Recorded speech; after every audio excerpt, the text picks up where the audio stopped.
하노라. 아멘. 함께 인사하십시다. 하나님은 당신을 사랑하십니다.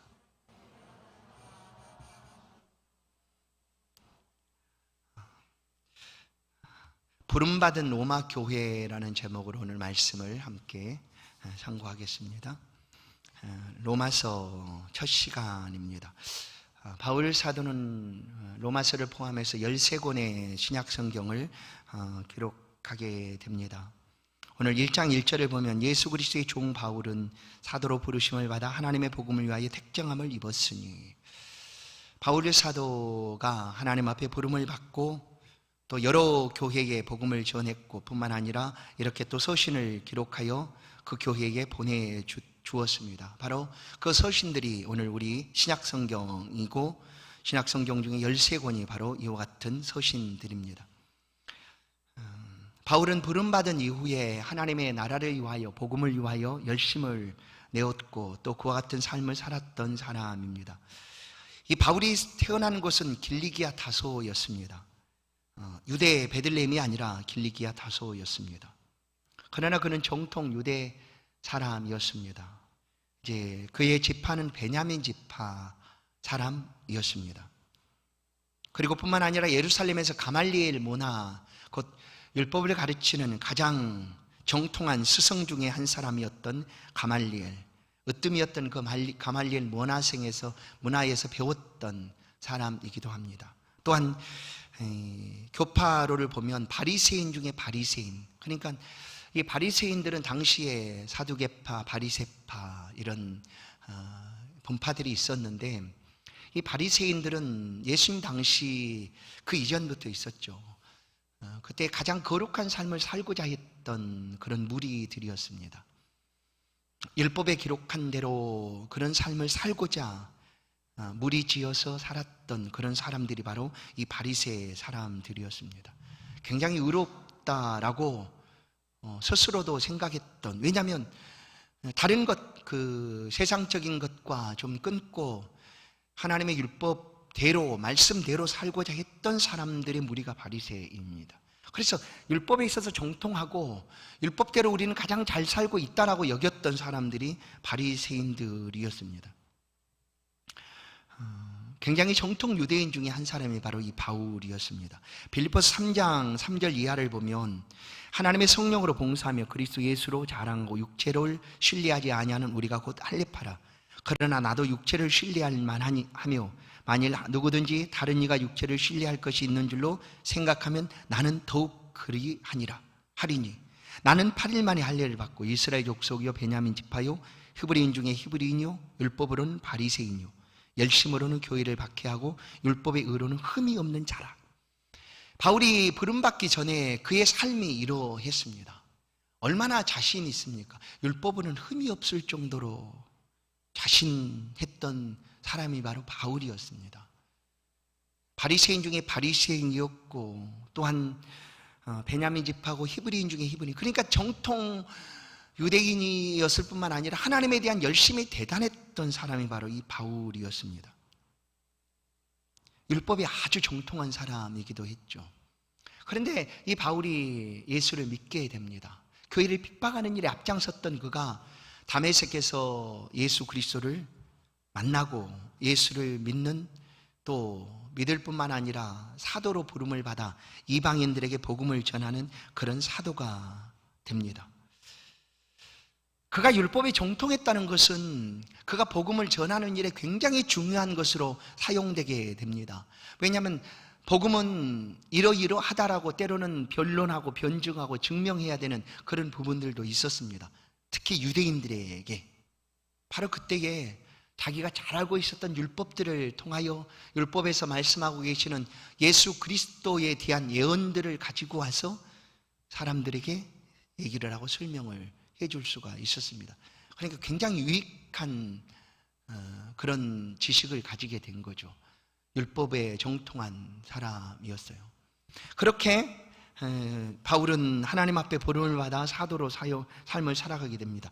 그런데 그가 태어나는 곳은 예루살렘이 아니라 로마영이었던 길리기아 다소였습니다. 로마 그 통치 지역 속에서 굉장히 헬라 문화가 발달했던 한 곳이기도 했다고 알려집니다.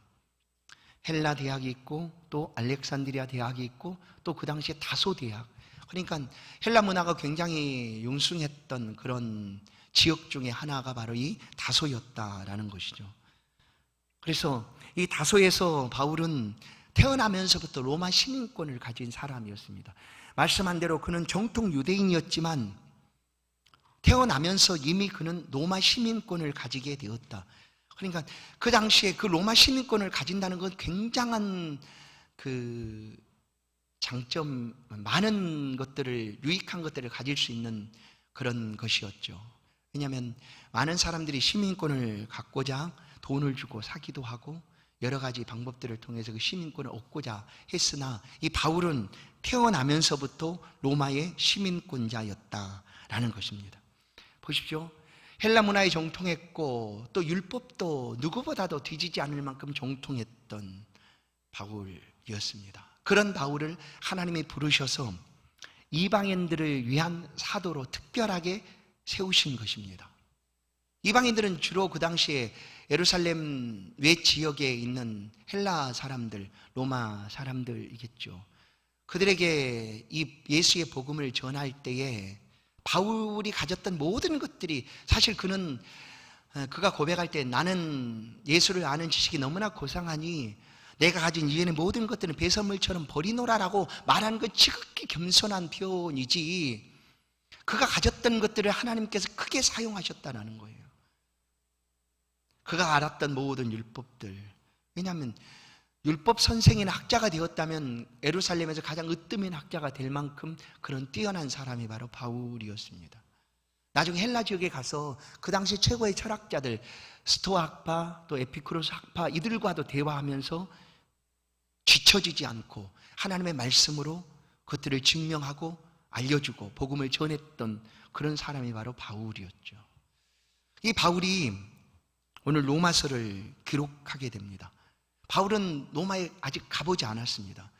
말씀을 기록할 때 바울은 로마에 가지 않았습니다. 그런데 이 로마는 어떤 곳인가 하면 그 당시에 가장 강대국이고 모든 세계를 제패하고 있었던 나라가 바로 로마였습니다. 로마. 그 로마의 수도가 바로 로마였죠. 수도인 로마. 그곳으로 바울은 가기를 원했습니다. 다니엘 예언 가운데 느부갓네살 왕이 금신상을 봅니다.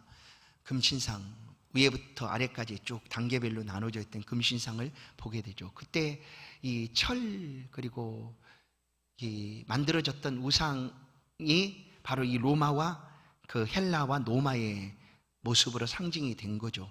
그래서 당시 이 로마는 굉장히 강한 나라가 되었고 세계 최강이 되었습니다. 그 최강의 나라가 1000년 동안 유지가 됩니다. 아주 오랫동안 세계 패권을 차지하고 그렇게 유지가 되었습니다. 우리가 알고 있듯이 로마는 하루아침에 이루어지지 않았다라는 그런 이야기를 우리가 알고 있지 않습니까? 그렇게 오랫동안 견고하게 세워져 갔던 로마가 이제 1000년이 지나고 로마가 멸망을 하게 되는데, 그 과정 속에서 이 로마가 이 예수 그리스도의 복음을, 기독교를 국교로 공인하게 됩니다.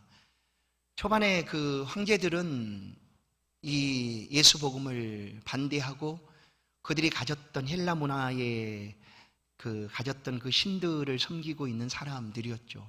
그러나 그 일로 인하여 황제들은 예수 믿는 사람들을 핍박하기도 아주 많이 핍박했습니다. 로마 황제들의 여러 가지 박해들이 있어 왔습니다. 그러나 AD 313년경 콘스탄티누스 황제 때 이 기독교가 이제 로마의 국교로 공인이 정식으로 됩니다. 그 이후로부터 로마는 점점 더 왕성해집니다. 그런데 1000년이나 지속됐던 이 로마가 왜 멸망하게 되었는가, 역사적으로 많은 이야기들이 있겠지만 그 중에 이 기독교 영향도 있었다라는 것을 이야기를 합니다. 어떤 영향이 있었는가 하면, 기독교가 왕성하게 복음을 전하고 할 때에 그 핍박 속에서도 이 로마는 견고해져 갔습니다. 기독교 복음이 그 복음의 사명을 감당하고 있을 그때, 그런데 이 기독교가 도덕적으로 타락하게 됩니다. 타락했다는 것은 세상 권력과 이렇게 결탁을 하게 되고, 또한 재물과 권세와 돈을 따르게 되고, 그러다 보니 타락하게 된 거예요. 온전히 전해져야 될 복음이 온전하게 전해지지를 못하게 되었다라는 것입니다. 그렇게 해서 결국 로마는 1000년 후 멸망을 하게 되었다. 이 멸망하는데 기독교의 그 영향도 있었다라는 것을 학자들은 이야기를 합니다. 바로 그 로마에, 이제 그 강대국인 로마의 수도에 로마 교회가 있었습니다. 놀랍지 않습니까? 누가 그 교회를 세웠을까? 아직 바울이 이방인의 사도로 부름을 받고 소아시아 지역과 그리고 빌립보 지역을, 지중해를 건너 이제 그 유럽 지역에 복음을 전합니다. 빌립보를 지나서 이렇게 복음을 전하게 돼요. 아직 로마까지는 전해지지 않은 상태였어요. 그런데 로마에 이미 교회가 있었다라는 거예요. 교회가 있는 정도가 아니라 오늘 1장 8절을 보면 너희 믿음이 온 세상에 전파됨이로다 라고 바울은 말합니다. 1장 8절 하반절을 보면 너희 믿음이 온 세상에 전파되었다라고 말을 합니다. 어떻게 로마에 이렇게 교회가 생겨날 수가 있었을까?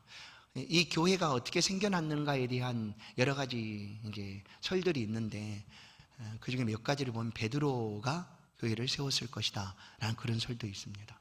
베드로가, 왜냐하면 베드로가 순교했던 자리가 로마였거든요.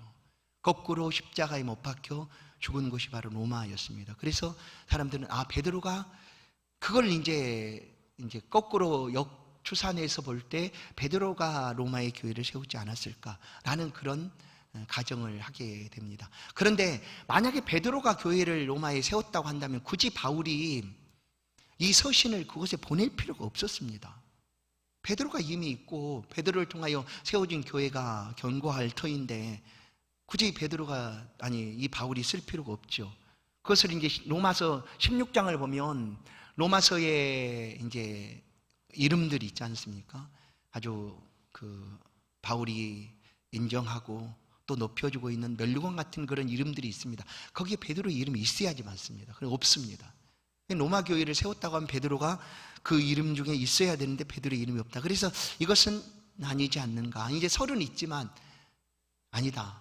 두 번째는 오순절 약파설입니다. 오순절 순례자설이죠. 왜냐하면 사도행전 2장을 보면 오순절 때 디아스포라 흩어져 있는 유대인들이 예루살렘으로 다 몰려옵니다.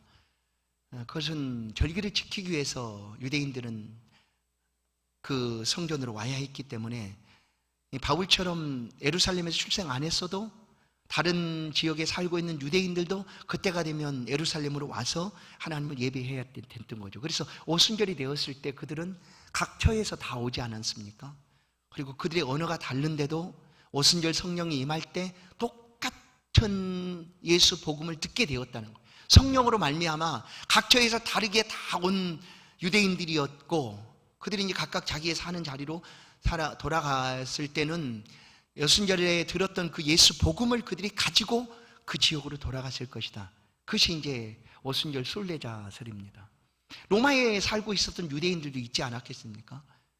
원래 정통 유대인들도 로마에서 있었을 것인데 그들이 왔다가 오순절에 이 예수 복음을 듣고 돌아가서 교회를 세웠을 것이다 라는 그런 설이 있습니다. 굉장히 아주 타당한 설이라고 봅니다. 이것을.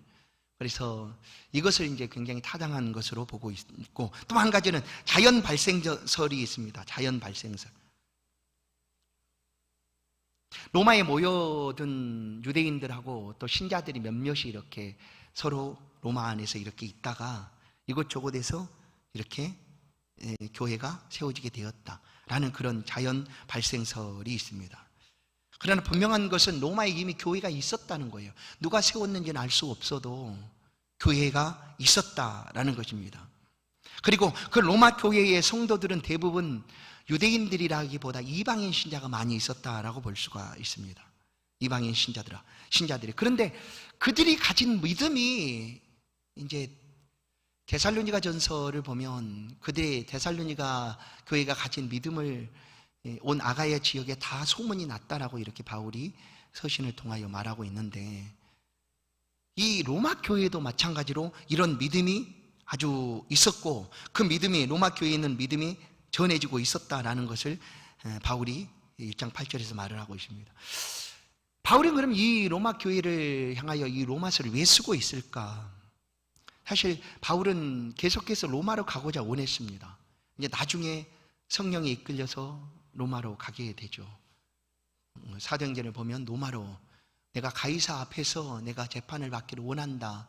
왜냐하면 로마 시민권자였으니까 얼마든지 로마 시민권자로서의 권리를 가지고 가이사 앞에서 내가 정당하게 내가 재판받기를 원한다 해서 이제 로마로 가게 되죠. 그리고 로마로 마침내 가서 2년을 머무르고 복음을 전하고 마침내 로마에서 스페인 쪽으로 가기를 원하였지만 결국 가지 못하고 로마에서 목배임을 받아 순교를 했다고 전해집니다.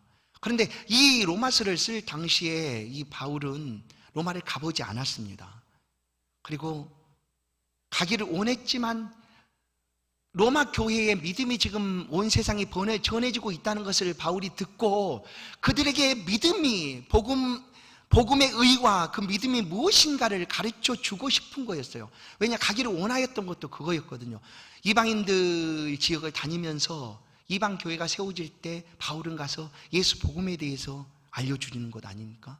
예수 복음이 어떠한 것인지 하고 구약의 말씀과 또한 그가 경험했던 그 삶들을 가지고 이방 교회에서 예수 복음을 전했습니다. 그것처럼 로마 교회도 그렇게 전해주기를 원했습니다. 그래서 자기가 가면 그렇게 들려주기를 원했는데 보니까 가기를 원했지만 몇 번이나 갈 수가 없었다는, 로마서 15장 22절을 보시면, 로마서 15장 22절 우리 같이 한번 읽어볼까요?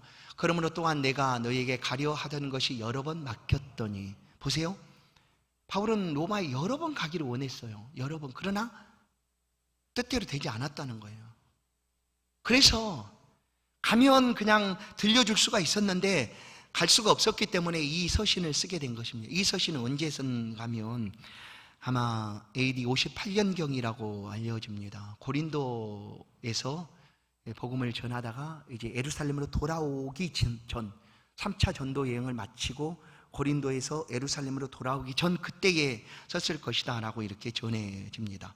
바로 바울은 58년경에 가기를 원했던 그 로마 교회 성도들을 향하여 이 서신을 쓰게 된 것입니다. 그래서 이 서신을 보면, 로마서를 보면 어떤 사람들은 굉장히 법정적인 용어가 많이 있고 굉장히 딱딱하다라는 표현을 쓰지만 하나님의 복음의 의가 무엇인가를 너무나 정확하게 잘 가르쳐주고 있습니다. 복음에 대해서, 예수 복음에 대해서 너무나 잘 말씀해주고 있어요.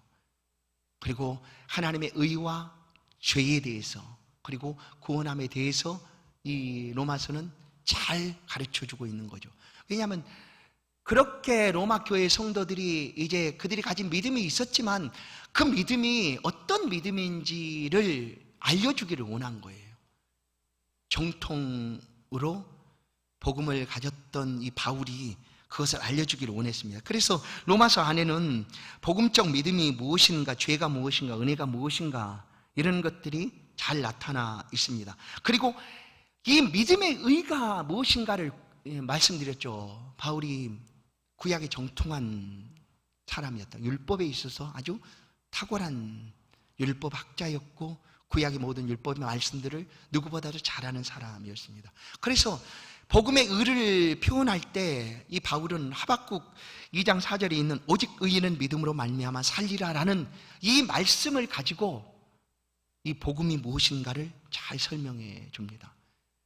오직 의인은 믿음으로 말미암아 살리라. 이 믿음이라는 것이 그러니까 무엇인가를 잘 말씀해 주는 거예요. 우리가 가진 믿음이지만 그 믿음이 어떻게 우리 가운데 다가왔고 그 믿음이 어떻게 역사하고 있는가를 이 로마서는 우리 가운데 잘 말씀을 해줍니다. 여러분, 하박국 2장 4절 이 말씀이 우리 기독교 역사 가운데 얼마나 놀라운 말씀인가를 우리는 기억하게 됩니다. 프로테스탄트, 개신교회, 개혁교회가 또 종교개혁을 통하여 새롭게 말씀으로 돌아가자라고 외쳤던 그 근거가 바로 이 말씀이죠. 오직 의인은 믿음으로 말미암아 살리라. 루터가 이제 당시에는 캐톨릭 천주교밖에 없는 상태 아니겠습니까? 그런데 그 캐톨릭 신부였던 루터가 저도 꼭 가보기를 원하지만 로마 교황청을 가보면 뭐 이렇게 오르는 높은 계단이 있다고들 합니다. 그래 그 당시에 사제 서품을 받기 위해서는 그 계단을 무릎으로 올라야 된다는 거예요. 무릎으로. 고행이죠, 고행. 그러니까 의로움을 어디서 찾았는가 하면 행위에서 찾았다는 거예요. 이 중세 천년의 역사 가운데. 그래서 나오는 게 면죄부 판매도 있고, 조상들이 죽어서 지금 연옥설이 등장을 하고, 연옥에 있으니까 이 땅에 살아있는 후손들이 하나님 앞에 행위를 보이면 어떻게? 헌물을 많이 하면 연옥에 있는 너희 조상들이 천국으로 가게. 이게 모두 다 행위 구원이거든요. 이런 그 중세 천년의 역사가 그렇게 흘러갔기 때문에 이 루터가 이건 아닌 것 같다 하고 이제 95개 조항을 붙이며 비텐베르그 정문에 대학 정문에 붙이면서 이제 얘기하게 된 거예요. 그럴 때에 오직 의인은 믿음으로 살리라 하는 이 믿음의 의에 대해서 외칩니다. 그래서 오직 믿음, 오직 성경, 오직 은혜, 이것이 종교개혁의 기치예요. 깃발이에요. 오직 은혜, 오직 믿음, 오직 성경이에요. 그렇게 이제 이 바른 신앙으로 돌아가자라는 그런 운동이 생겨났고, 결국 그렇게 교회가 개혁이 돼서 하나님의 교회들로 온전히 세워지게 된 것이죠. 그렇게 우리까지 이렇게 흘러온 것 아니겠습니까? 바울은 이 의에 대해서 알려주기를 원한 거예요. 그래서 로마서를 보면 좀 딱딱하고 어렵다고 표현할지는 몰라도 복음의 의가 무엇인지, 이것이 공로로 이루어지는 것인지 아니면 은혜로 이루어지는 것이니, 결국은 하나님의 전적인 은혜다라는 사실을 우리 가운데 말씀을 해줍니다. 이제 오늘 로마서 1장부터 7절, 1장 1절에 7절 부분은 사실 서론 부분, 인사입니다. 서신을 보낼 때 늘 그렇게 바울이 너희 교회에 은혜와 평강이 있기를 원한다 하는 그런 인사 부분이죠. 서론 부분입니다.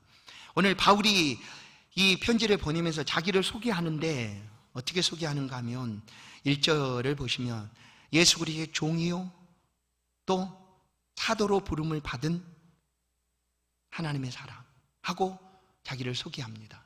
그리스도의 종이다. 그리고 사도로 부름을 받았다. 그래서 바울에 대해서 우리가 잘 아는데 예수님 12제자인데 내가 어떻게 사도라고 얘기를 하는가 라고 말하지만, 사실 바울의 사도권에 대해서는 갈라디아 교회를 통하여 그 서신을 통하여 바울이 잘 설명을 합니다.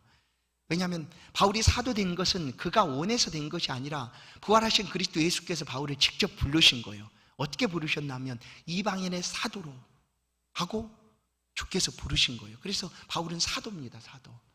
12사도의 포함은 아니지만 바울까지 포함해 사도라고 표현하는 거예요.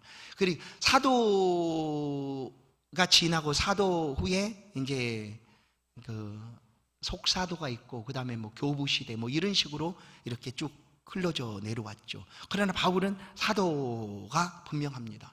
그래서 자신을 소개할 때 그렇게 소개합니다. 바울은 사도로 부르심을 받았다.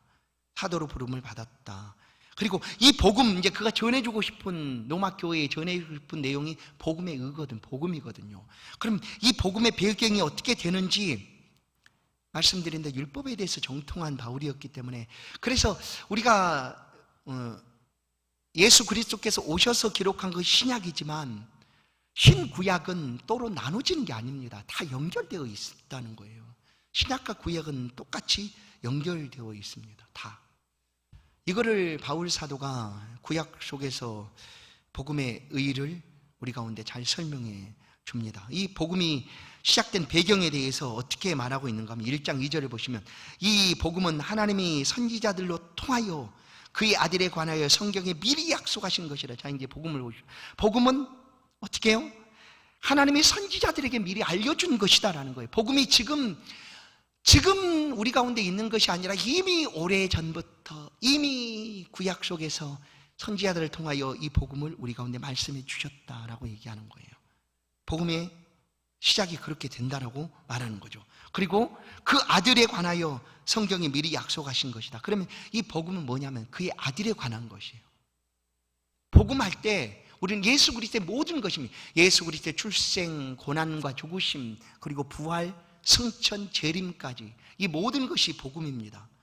예수 그리스도의 모든 것이 복음이죠. 그래서 오늘 분명하게 바울은 그의 아들에 관하여, 근데 이 복음을 구약에서 미리 약속하셨다라고 얘기합니다. 미리 약속하셨다. 그래서 오늘 우리가 이 복음을 들을 때 이 복음이 얼마나 놀라운가를 바울은 구약 배경을 통하여 우리 가운데 말씀을 잘 해주고 있다라는 것이죠. 결국 복음은 그의 아들에 관한 이야기입니다. 아들 예수 그리스도에 관한 이야기죠. 그래서 그 아들을 이제 다시 설명합니다. 3절을 보면 그의 아들에 관하여 말하면 복음이죠. 결국은 복음에 대해서 얘기하는 거예요. 그럼 복음에 대해서 얘기한다면 그는 아들은 다윗의 혈통에서 출생했고 그 다음에 죽은 자 가운데서 부활했고 하나님의 아들이라 인정되었다라는 거예요. 이게 복음입니다. 이 구약 이스라엘 백성들이 메시아이신 메시아를 기다렸는데 그 메시아가 이렇게 올 것이다라고 구약 말씀을 통하여 알고 있었는데 직접 그 말씀 그대로 우리 가운데 오신 예수 그리스도를 그들은 알아보지를 못했어요. 알아보지를 못한 거예요. 무엇 때문일까요? 구약 속에서는 메시아의 영광을 많이 이야기합니다. 말씀드린 대로 메시아의 고난과 영광은 이제 동시에 있는 게 아니지만 이렇게 구약에 있는 선지자들이 볼 때 신약에 오실 메시아의 모습을 보니 부활하고 승천하셔서 모든 것을 다스릴 왕의 영광을 보게 된 거죠. 그 사이에 고난이 있는데 이 보다 보니까 영광을 보게 된 겁니다. 그래서 구약 선지자들은 예수 그리스도의 메시아 영광에 대해서 하시는 말씀들을 많이 또 선포했습니다. 그러다 보니 예수께서 고난받으심에 대해서 그들은 이해를 못한 거예요. 고난받는 메시아에 대한 이해를 그들은 할 수가 없었어요. 그러나 이미 이사야 선지자를 통하여 메시아의 고난에 대해 정확하게 말씀하고 있었지만 유대인들이 예수님 당시 유대인이 그걸 잊어버리고 싶은 거예요. 아니기를 원하는 거 아니겠어요? 왜냐하면 메시아가 와서 우리를 압제받는 로마에서 구원해 주기를 원하는데 그 메시아의 예언의 말씀 그대로 한다면 지금 고난받아야 되는 그 싫은 거 아니겠어요? 그러니까 불어 인정하기 싶은 것이 아닌, 인정하고 싶지 않았던 거죠. 사실은 그렇게 메시아가 왔지만 그들은 그렇게 깨닫지를 못했다라는 거예요. 그러나 바울은 이 복음이 우리 가운데 약속한 대로 오셨다. 결국 다윗의 혈통에서 나셨고 성결의 영으로는 죽은 자들 가운데 부활하셔서 하나님의 아들로 선포되었다. 그리고 4절 보세요. 곧 우리 주 예수 그리스도시니라. 이것은 이제 직접 복음의 핵심이 누구인가를 아예 이름을 거론하며 말씀하고 있죠. 그래서 바울 사도가 어디에서든지 복음을 전할 때 이렇게 표현합니다. 예수는 그리스도다. 예수가 그리스도다라는 거예요. 이게 굉장히 중요한 거예요. 예수는 그냥 예수로 알고 그리스도는 별개인 거예요. 메시아니까. 그런데 바울은 예수, 그가 곧 그리스도다라고 이방 교회의 모든 곳에서 복음을 그렇게 선포합니다. 사도행전을 보면 바울 사도가 다메섹 도상에서 회심한 이후에 이제 눈이 안 보여서 뭐 이렇게 있다가 다시 밝히 본 다음에 제일 먼저 회당에 가서 첫 번째로 외친 말이 뭐냐면 예수는 그리스도다라는 거였어요. 여러분 우리는 아주 쉬워요. 지금 예수가 그리스도라는 사실, 예수님이 주님이라는 사실, 주 예수 그리스도 이렇게 우리는 쉽게 표현하고 있지만 이 당시에는 예수는 그냥 십자가에 못 박힌 죄인이었어요. 그냥 십자가에 죽은 죄인이야. 그런데 복음은 그 예수가 그리스도다라고 외치는 거예요. 그래서 로마 교회를 향하여 바울도 분명하게 우리 주 예수 그리스도시니라 라고 외치고 있는 거예요. 선포하고 있는 거예요. 그것이 바로 복음이다라는 거예요. 그러면 복음을 받을 로마 교회는 어떤 교회였는가? 1장 7절을 한번 보겠습니다. 7절 말씀을 같이 한번 읽겠습니다. 시작. 로마에서 하나님의 사랑하심을 받고 성도로 부르심을 받은 모든 자에게 하나님 우리 아버지와 주 예수 그리스도로부터 은혜와 평강이 있기를 원하노라. 아멘. 자, 보세요. 로마에서 첫 번째는 로마 교회는 어떤 교회였는가? 하나님의 사랑하심을 입은 사람들이었다. 로마 교회에 속한 성도들은 너희는 하나님의 사랑하심을 입었다라고 바울은 선언합니다. 하나님, 복음을 들었다는 것은 이미 하나님을 사랑하심을 입었다는 거예요. 그래서 너희를 얼마나 하나님이 사랑하시는가, 지극히 하나님 사랑하신 너희들이다 라고 얘기하는 거예요. 하나님을 많이 사랑하는 사람은 많이 탕감받은 사람이 많이 사랑한다는 것이 성경의 말씀이죠. 그렇잖아요. 우리의 죄가 많이 탕감받았다고 그러면 그 탕감받은 만큼 더 많이 사랑하겠죠. 그거와 똑같은 거예요. 죄가 많은 사람이 더 하나님을 많이 사랑한다.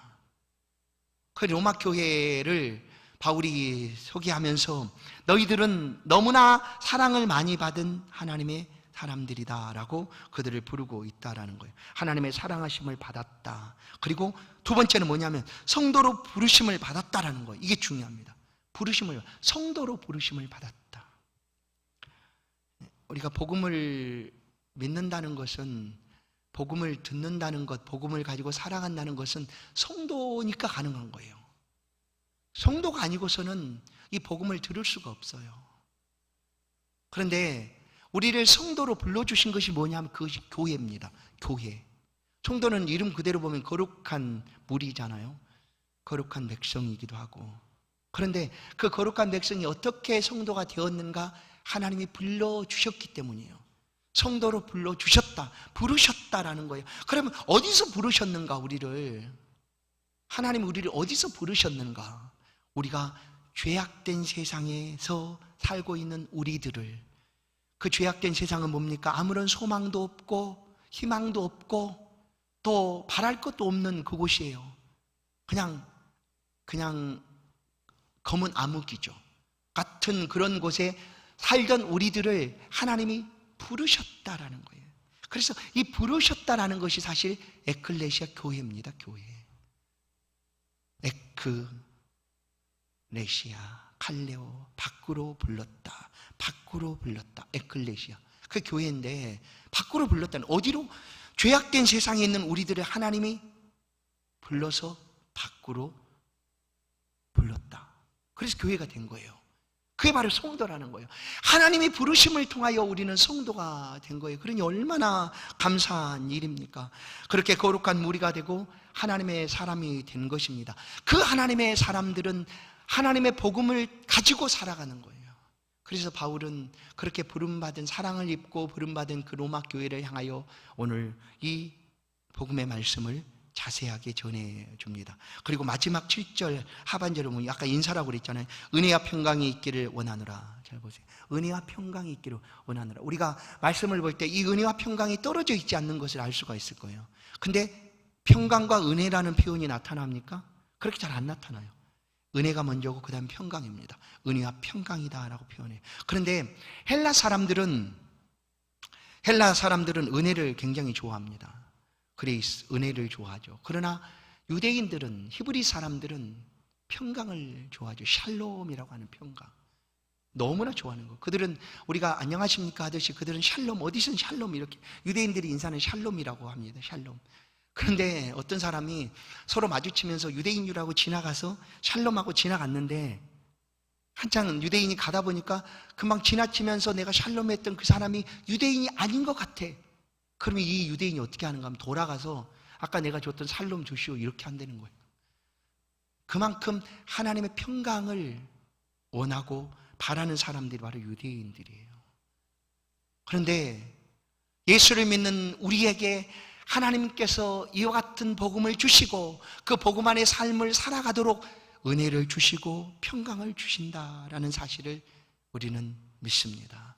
오늘 로마 교회를 향하여 서신을 기록하면서 은혜가 너에게 은혜와 평강이 있기를 원하노라 하심처럼 오늘 말씀을 듣고 또 복음으로 삶을 살아가는 성도들 모든 삶에 이와 같은 하나님이 주시는 은혜와 평강이 있기를 주의 이름으로 축원합니다. 기도하겠습니다. 하나님 감사합니다.